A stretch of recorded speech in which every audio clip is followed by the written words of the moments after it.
बच्चों, आज अपन पुनः एक नए वीडियो के साथ उपस्थित हुए हैं। आज अपन पढ़ेंगे मीटर सेतु या मीटर ब्रिज। अपन ने लास्ट वीडियो में पढ़ा था कि व्हीटस्टोन का सिद्धांत क्या है, और उसी कड़ी पे अपन देखेंगे कि मीटर ब्रिज क्या है आज। तो मीटर ब्रिज क्या है, यह व्हीटस्टोन के सिद्धांत पर कार्य करता है, और यह इसके सहायता से हम अज्ञात प्रतिरोध का मापने के लिए बनाया गया उपकरण है। इसका कार्य जो होता है अपन दो तरह से ले सकते हैं। इसके द्वारा, इस उपकरण के द्वारा अपन अज्ञात प्रतिरोध का मान भी ज्ञात कर सकते हैं और किन्हीं दो प्रतिरोधों का तुलना भी कर सकते हैं। ठीक है, तो यह यहाँ पर आज अपन क्या पढ़ेंगे, मीटर ब्रिज पढ़ेंगे या मीटर सेतु पढ़ेंगे। यह किस पर आधारित है, व्हीटस्टोन के सिद्धांत पर ही आधारित है। या अपन ये कह सकते हैं कि जो व्हीटस्टोन का सिद्धांत है उसका प्रैक्टिकल रूप जो है ये मीटर ब्रिज के रूप में ही होता है। ठीक है, चलिए उसका प्रैक्टिकली अपन देखते हैं। इसके पहले अपन देखते हैं कि मीटर ब्रिज होता क्या है। ठीक है, उसकी कंस्ट्रक्शन कैसी होती है, उसकी रचना कैसी होती है। चलिए हमारे फिगर पर देखिए, यहाँ पर मीटर ब्रिज का एक आरेख प्रस्तुत, एक चित्र प्रस्तुत है। ठीक है, यह मीटर ब्रिज क्या होता है, 1 मीटर लंबा, 1 मीटर से थोड़ा लंबा लकड़ी का तख्ता होता है जिसकी चौड़ाई लगभग 1 फुट की होती है। यानी लंबाई जो होती है उसकी 1 मीटर से थोड़ा ज़्यादा होती है और चौड़ाई क्या होती है, 1 फुट के आसपास होती है। इसमें तांबे के 2 एल शेप की पट्टी लगी होती है। ये जो मीटर, ये पट्टी हम दिखा रहे हैं, ये लकड़ी की एक पट्टी होती है। ये एक्चुअली जो चीज़ हमने ऊपर दिखाई है ये इसके ऊपर बना हुआ होता है। इसमें एल आकार की कापर की पट्टियाँ होती हैं। ठीक है, जिसको हमने किससे डिनोट करा है, देखिए यहाँ पर कैपिटल ए और स्मॉल ए। ठीक है, एक और एक दूसरा देखिए सी और डी, 2 पट्टियाँ दिख रही हैं आपको जो कॉपर की होती हैं और एल आकार की होती हैं। ठीक है, इनके मध्य भी एक कॉपर की पट्टी होती है जो सिंपल स्केल की तरह होती है, जो दिखी हुई BC दिख रही है आपको। यह पट्टियों के बीच में थोड़ा सा गैप होता है, यानी AB गैप और CD गैप। ठीक है, 2 एल पट्टियों के बीच एक सिंपल सी पट्टी होती है जो कॉपर की होती है और इनके बीच गैप होता है। ठीक है, तो जो AB गैप होता है उसके मध्य हमने क्या लगा दिया, प्रतिरोध बॉक्स लगा होता है, और दूसरा जो गैप है CD उसके मध्य हम अज्ञात प्रतिरोध लगा देते हैं। यहाँ पर बेटा ध्यान देने वाली बात यह है कि जो अज्ञात प्रतिरोध है वह AB के यानी प्रतिरोध बॉक्स की जगह में लगा सकते हैं और प्रतिरोध बॉक्स को अज्ञात प्रतिरोध की जगह में भी लगा सकते हैं। यहाँ हम इस प्रयोग को करने में हम दो इस तरह से करेंगे। एक बार प्रतिरोध बॉक्स की जगह में हम अज्ञात प्रतिरोध लगा देंगे और एक बार अज्ञात प्रतिरोध की जगह में हम प्रतिरोध बॉक्स लगाएंगे। यानी जहाँ पर प्रतिरोध बॉक्स लगा है उसको अगली बार हम क्या कर देंगे, अज्ञात प्रतिरोध लगा देते हैं। ठीक है, इसके बाद यहाँ पर देखिए इसके जो ये एल शेप की जो पट्टियां हैं इनके मध्य में हमने बताया कि पट्टी लगी है।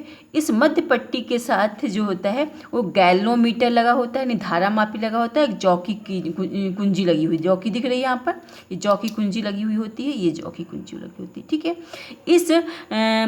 इस पट्टी के बीचों बीच एक ABC तार लगा होता है जिसका लंबाई कितनी, 1 मीटर या 100 सेंटीमीटर, कितनी 100 सेंटीमीटर या 1 मीटर होता की लंबी एक टंगस्टन की या मैग्नीन की एक तार लगी होती है। ठीक है, जो एक स्केल के सहारा, स्केल के देखो 100 खाने बने हुए हैं, स्केल के सहारे में इन पट्टी के बीच में लगा हुआ है। हमने लाल लाइन से दिखाया है यहाँ पर कि जो ये टंगस्टन की या मैग्नीन की जो तार है AC, उसको हमने लाल लाइन से दिखाया है यहाँ पर। ठीक है, तो इस प्रकार, और इस प्लेट के निचले सिले में जो होता है उसमें हम क्या लगा देते हैं, एक सेल लगा देते हैं। दूसरा क्या होता है, उसी के साथ सीरीज़ में हम धारा नियंत्रक लगा देते हैं, रिहोस्टेट कहते हैं जिसको, और एक कुंजी लगी हुई होती है।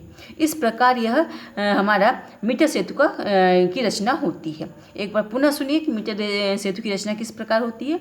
मीटर सेतु की रचना क्या होती है, एक स्केल की तरह होती है। जैसे स्केल है, स्केल की तरह ही 1 मीटर स्केल, ठीक स्केल की तरह एक लोहे की पट्टी होती है जिसकी लंबाई कैसी होती है, लगभग 1 मीटर से ज़्यादा, थोड़ी ज़्यादा, और चौड़ाई क्या होती है, 1 फुट के बीच होती है। इस स्केल की तरह, जैसे स्केल दिख रहा है, स्केल की तरह इसमें क्या होती है, यहाँ पर कॉपर की 2 एल पट्टियाँ लगी होती हैं, जो कॉपर की एल पट्टियाँ लगी होती हैं।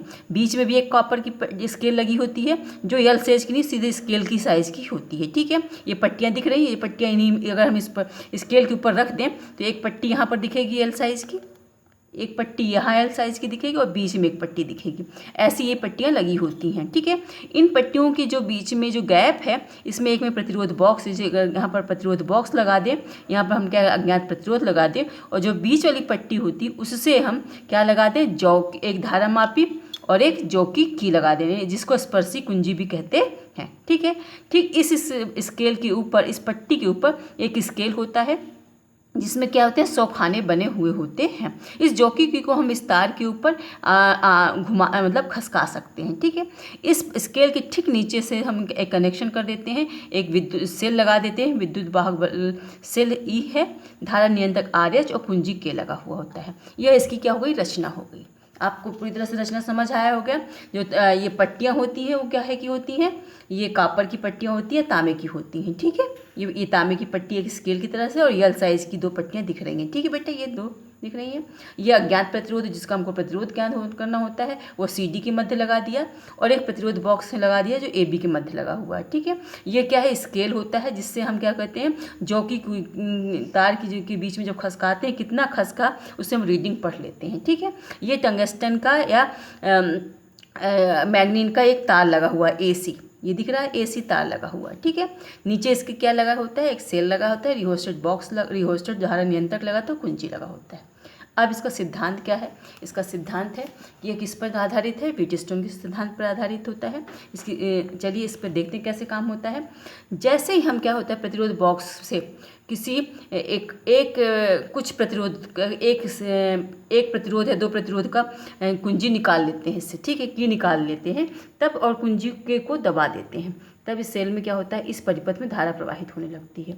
और जब धारा परिपथ प्रवाहित होने लगती धारा, तब हम क्या करते हैं, गैल्वेनोमीटर से जो जुड़ा ये जो की है या स्पर्शी कुंजी है, उसको हम क्या करते हैं, इस तार के ऊपर खसकाते हैं, और तब तक खसकाते हैं जब तक ये गैल्वेनोमीटर में विक्षेप शून्य ना आ जाए। जब गैल्वेनोमीटर में हमारा विक्षेप शून्य आ जाता है, यह स्थिति क्या होता है, नल पॉइंट कहलाता है या संतुलन अवस्था कहलाता है। यह अवस्था में हमारा मीटर सेतु जो है वो संतुलन अवस्था में आ जाता है, और इस स्थिति में B और D के मध्य जो विभव होगा वह क्या होगा, B पॉइंट और D पॉइंट के बिंदु विभव जो होता है वह बिल्कुल बराबर होता है, दोनों बिंदुओं के मध्य विभव बराबर होता है, और ऐसी स्थिति में हमारा मीटर ब्रिज संतुलन अवस्था में आ जाता है।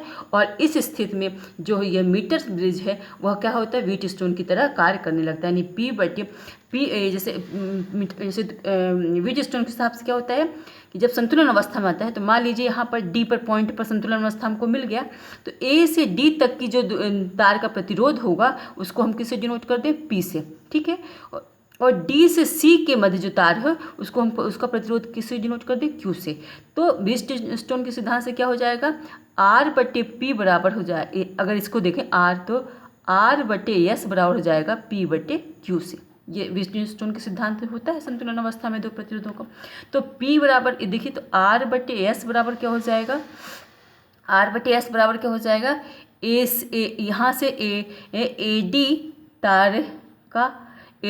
तार का प्रतिरोध। ठीक है, और बटे Q बराबर क्या हो जाएगा, D से C के बीच तार का प्रतिरोध।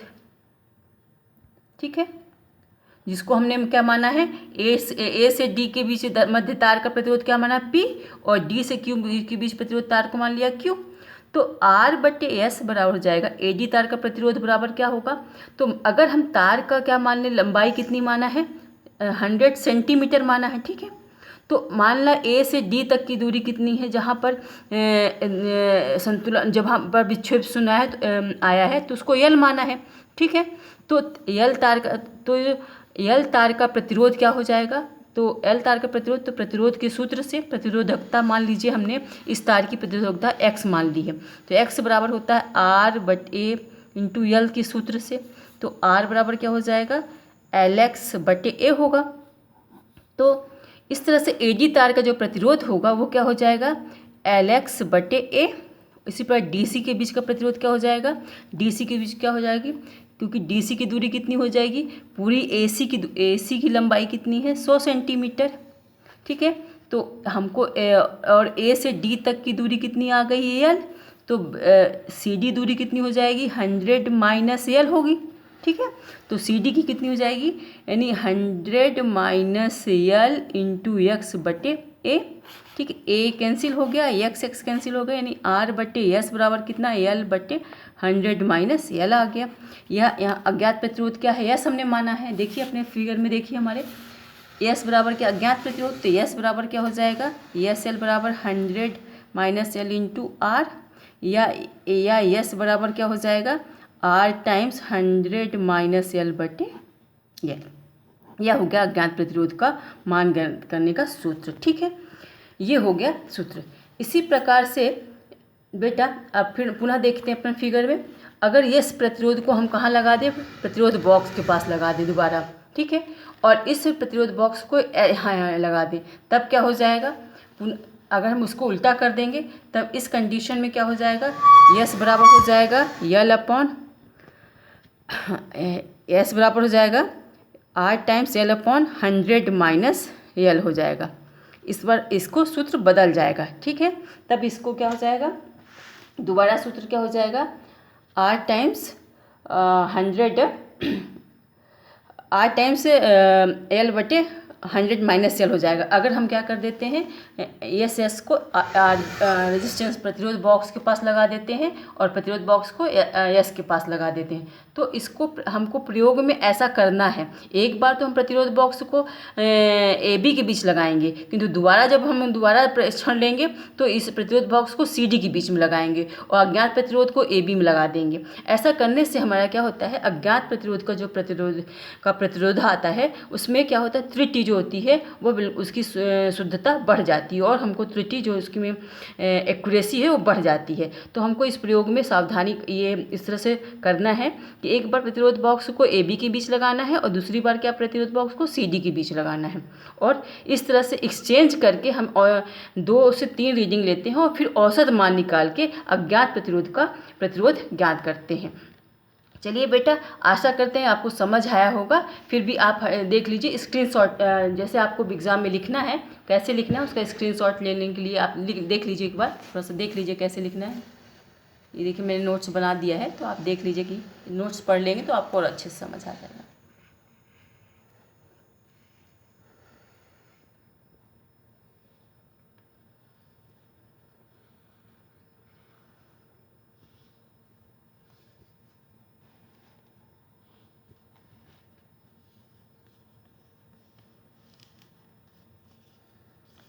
बच्चों, इस प्रयोग को करने के पहले आपको कुछ सावधानियां भी अपनानी पड़ेगी। पहली बात क्या है कि देखिए सावधानियां क्या लेनी है आपको, जो हमारा ये हमारे फिगर में देख लीजिए, ये जो जॉकी को है इस एसी तार के ऊपर बहुत तेज़ से नहीं रगड़ना है। ऐसा रगड़ने से क्या होता है, उसका अनुप्रस्थ परिच्छेद का क्षेत्रफल हर जगह समान नहीं आएगा और जो अज्ञात प्रतिरोध का जो प्रतिरोध है वह एक बहुत एक्यूरेसी के साथ हमको नहीं प्राप्त होगा। तो पहली सावधानी क्या करना है कि जॉकी को जो स्पर्श की है उसको एसी तार में बहुत तेज़ से नहीं रगड़ना है। दूसरा क्या है सावधानी इसमें अपनानी है कि हमको इसमें की कुंजी दबा के धारा बहुत अल्प समय के लिए ही बहाना है। अगर बहुत देर तक धारा बहाएंगे तो अज्ञात प्रतिरोध जो हमारा होता है वो गर्म पड़ जाता है और उसकी एक्यूरेसी प्रतिरोधकता उसका सही रूप से हम प्रतिरोध का मान नहीं ज्ञात कर पाएंगे। तीसरी हमको क्या इसमें लिखना है कि जब रेजिस्टेंस बॉक्स और अज्ञात प्रतिरोधों का स्थान हमको बदल के रीडिंग लेना है, जिससे औसत जो प्रतिरोध अज्ञात प्रतिरोध का औसत प्रतिरोध जो मिले वह एक्यूरेसी के साथ हमको प्राप्त हो।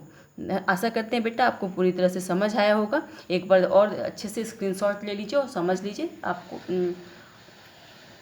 इसको रीड कर लेंगे तो और अच्छे से समझ आएगा। अगर कोई डाउट्स है तो कमेंट सेक्शन में ज़रूर बताइएगा, जिससे हम इसका निदान कर सकें। बेटे हमारे वीडियो को लाइक करिए, शेयर करिए और सब्सक्राइब ज़रूर कर लीजिए। धन्यवाद।